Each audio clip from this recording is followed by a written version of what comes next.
Hello friends, welcome to my channel. দেশ এবং দেশের বাইরে থেকে যারা আজকে আমার ভিডিওটি কন্টিনিউ করেছেন প্রত্যেকে gardener trips with Kamal YouTube চ্যানেলে স্বাগতম। তো ফ্রেন্ডস, আজকে আমি আলোচনা করব বাড়িতে জৈব পদ্ধতিতে কীটনাশক তৈরি করবেন, যে কীটনাশক আপনার ছাদ বাগানের গাছগুলোকে সম্পূর্ণ জৈব পদ্ধতিতে সুরক্ষিত রাখবে। অত্যন্ত অল্প খরচা করে, একদম অল্প খরচা করে আপনারা খুব সহজেই এই জৈব পদ্ধতিতে কীটনাশক তৈরি করতে পারবেন। গাছের ছত্রাক এবং পোকামাকড় এক নিমেষেই, এক চুটকিতেই দূর হতে বাধ্য।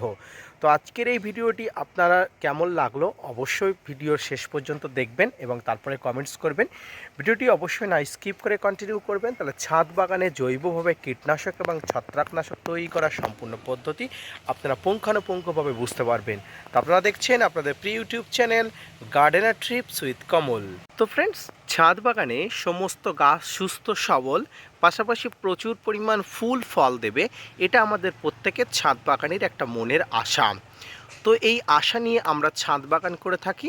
পাশাপাশি এই গাছগুলোকে সুস্থ রাখার জন্য আমরা বিভিন্ন রাসায়নিক কীটনাশক, ছত্রাকনাশক ব্যবহার করে থাকি এবং সেই ছত্রাকনাশক এবং কীটনাশকের সঠিক ব্যবহার বিধি এবং প্রয়োগ বিধি না জানার কারণে আমাদের বিভিন্ন গাছের প্রতিক্রিয়া শুরু হয়। তো আজকে আমি বলবো জৈব পদ্ধতিতে ছত্রাকনাশক ও পাশাপাশি কীটনাশক তৈরি করার সম্পূর্ণ পদ্ধতি। আর এই ছত্রাকনাশক এবং কীটনাশক তৈরি করতে খুব সহজভাবে বাড়ির ব্যবহৃত জিনিস দিয়ে আপনারা তৈরি করতে পারবেন। এর জন্য আপনাদের কয়েকটা পেঁয়াজ, একটি অ্যালোভেরা, একটি হলুদ, অর্থাৎ 1 চামচ হলুদ আপনাদের দিলে ছত্রাকনাশকের পাশাপাশি জৈব কীটনাশক আপনারা খুব সহজে তৈরি করতে পারবেন। তো আসুন আমি সম্পূর্ণ পদ্ধতি আপনাদের সঙ্গে বলি। তো ফ্রেন্ডস, এমন একটি পাত্রে 500 গ্রাম জল নেবেন।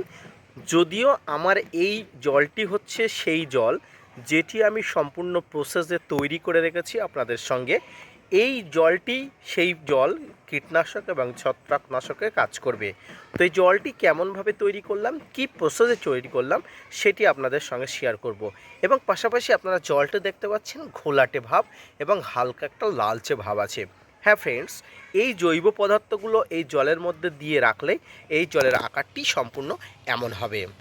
তো সর্বপ্রথম আপনাদের যেটা প্রয়োজন হবে সেটি হচ্ছে 500 গ্রাম জল, যে জলটি আমি দেখালাম এমন জল, এবং সেই জলে আপনারা 2 থেকে 3টা বড় বড় পেঁয়াজের খোসা আপনারা ভালো করে ছাড়িয়ে পেঁয়াজের খোসা ভিজিয়ে রাখবেন।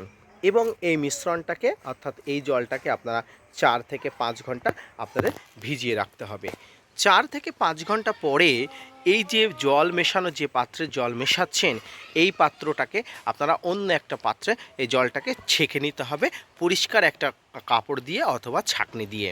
এবার আপনারা যে জলটা ছাঁকলেন এই জলের সঙ্গে, অর্থাৎ এই পেঁয়াজের খোসা ভিজানো জলের সঙ্গে আপনাদের দিতে হবে বাড়িতে ব্যবহৃত বেকিং সোডা, অর্থাৎ খাবার সোডা দিতেও পারেন আপনারা।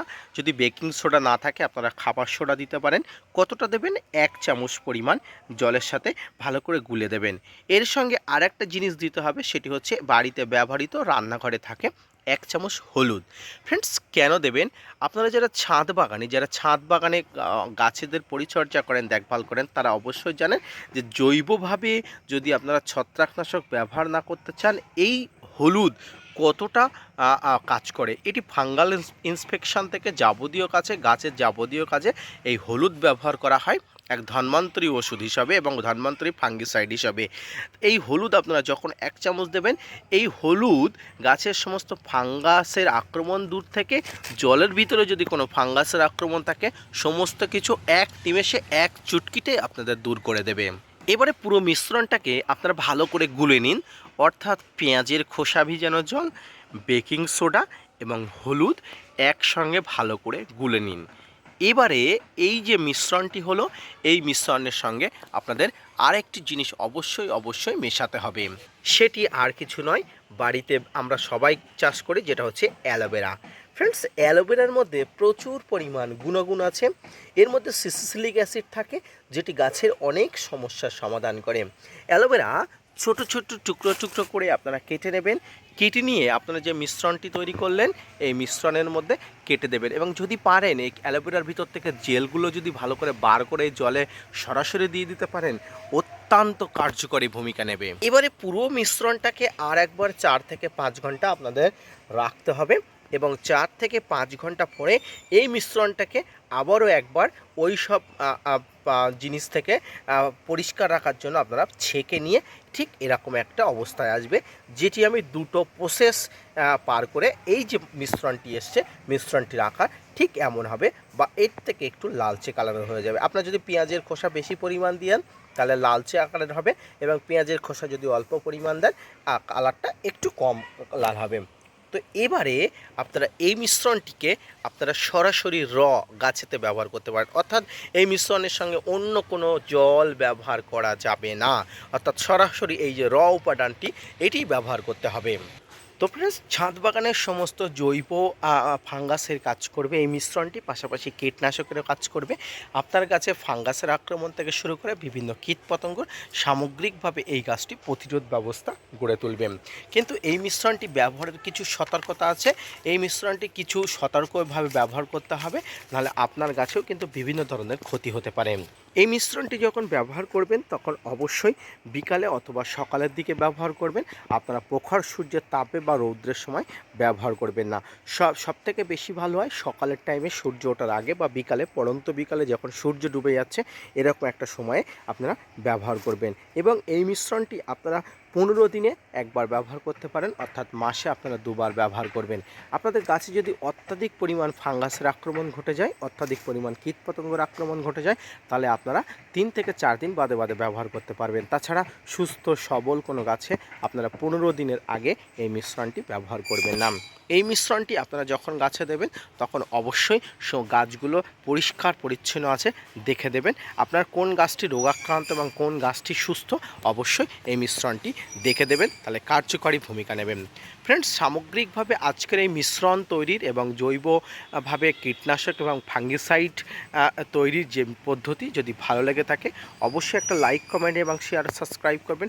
পাশাপাশি আপনার ছাদ বাগানে থাকা সমস্ত গাছে এই জৈব পদ্ধতিতে কীটনাশক এবং ফাঙ্গিসাইডের প্রয়োগ পদ্ধতি যদি আপনাদের ভালো লেগে থাকে অবশ্যই আমার চ্যানেলটা সাবস্ক্রাইব করে চ্যানেলের পাশে থাকবেন।